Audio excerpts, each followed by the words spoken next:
The wind had changed. Rain was now hitting the fire. They tried to protect it. For a moment, it worked. Then a stronger wind came. Sparks flew into the darkness, and the last red glow went out. They had no light. Everything was wet, and sunrise was still hours away. Now, they had to survive long enough to bring the fire back. With one last hope, they searched through the ashes. A small red glow was still there. They placed a 15-branched on top. One person gently blew on it.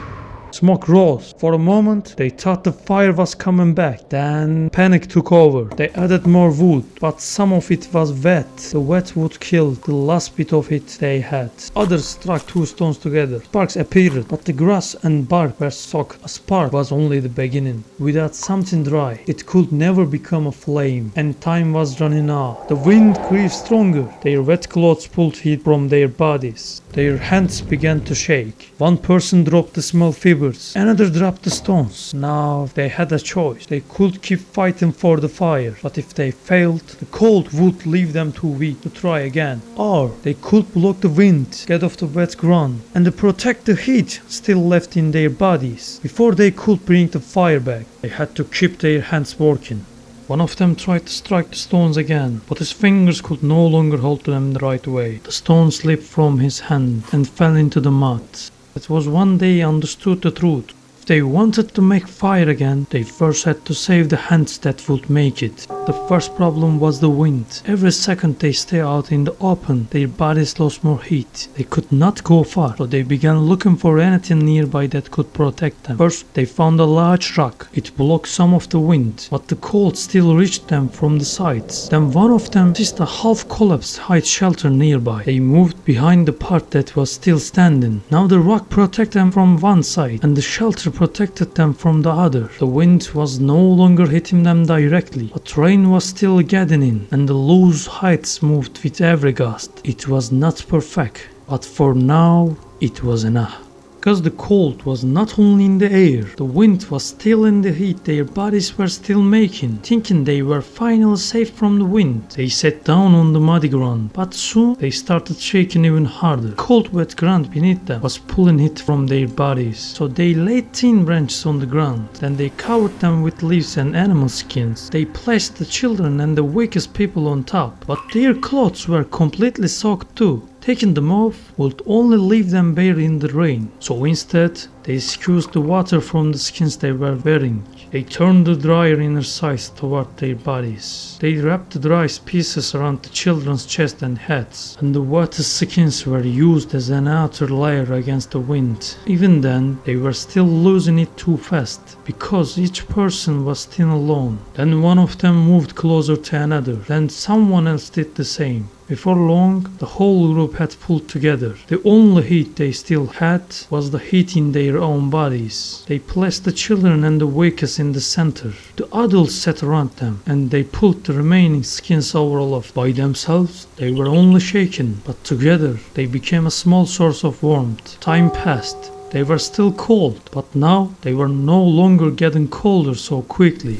Then one person's fingers began to move again. He opened his hand, he bent his fingers, and he picked up the stone from the mud. That small movement meant something important. It meant they could return to the fire. But there was a new problem. Everything was still wet. One of them grabbed a thick branch from the ground and snapped it in half. The outside was completely soaked, but the inside was still dry. The storm had soaked everything it could reach, but it had not reached the inside. That discovery gave them hope, but not every branch was the same. They broke them one by one.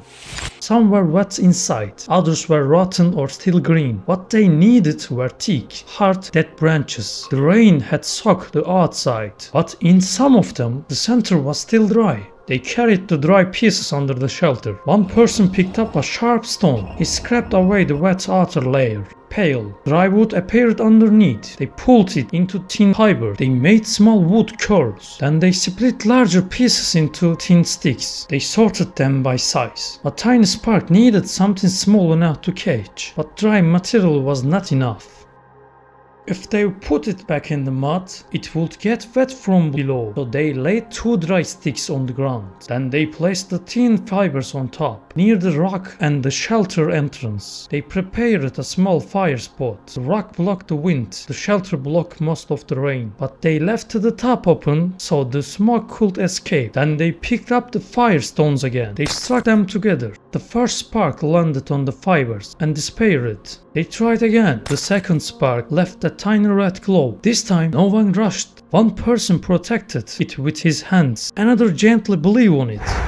Smoke rose. The red glow grew. And finally, a tiny flame appeared. Someone reached for a thick branch, but the person beside him stopped him. It was too early. First, they added the wood curls, then the small sticks. The flame grew with each piece. For the first time that night, the fire was truly coming back, but the tiny flame could not warm them yet. Most of their wood was still wet. If they placed the wet branch directly on it, they would repeat their first mistake. So they placed the wet wood around the fire, not on top of it. The heat slowly dried the outside. Steam rose from the branches. They kept breaking the wood apart. They used the dry centers to feed the flame. The wet outer pieces stayed beside it. When one side dried, they turned the branch and moved it closer. Just as the fire grew stronger, rainwater collected on top to hide shelter. The weight pulled it down. The water was about to spill onto the fire. One person noticed at the last second. He lifted the height. The water poured beside the flame. For a moment, the fire went to one side, but it did not go out. This time, they were ready. One person protected the fire. One prepared dry wood. The others turned the wet branches. The children and the weak stayed in the center. The fire slowly grew. At first, it warmed only a few fingers. Then it warmed the hands around it. After a while, steam rose from their wet clothes. The children shook less. The adults could use their hands again, but they were still not safe. The fire had gone out once. It could go out again. So, not everyone slept. Some protected the fire. The others rested. Then they switched places. They added one small branch at a time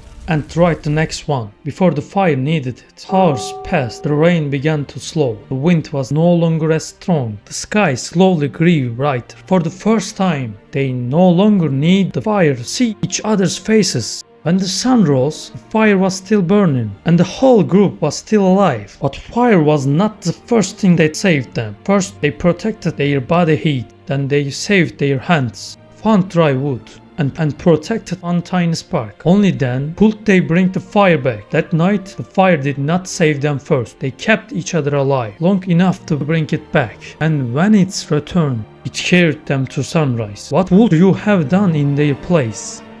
Would you keep fighting for the fire, or protect your body heat first? Tell me in the comments. If you watched this far, thank you. Subscribe for more ancient human survival stories, and leaving a like really helps the channel grow. See you in the next video. And remember, as long as we stand together, nothing is impossible.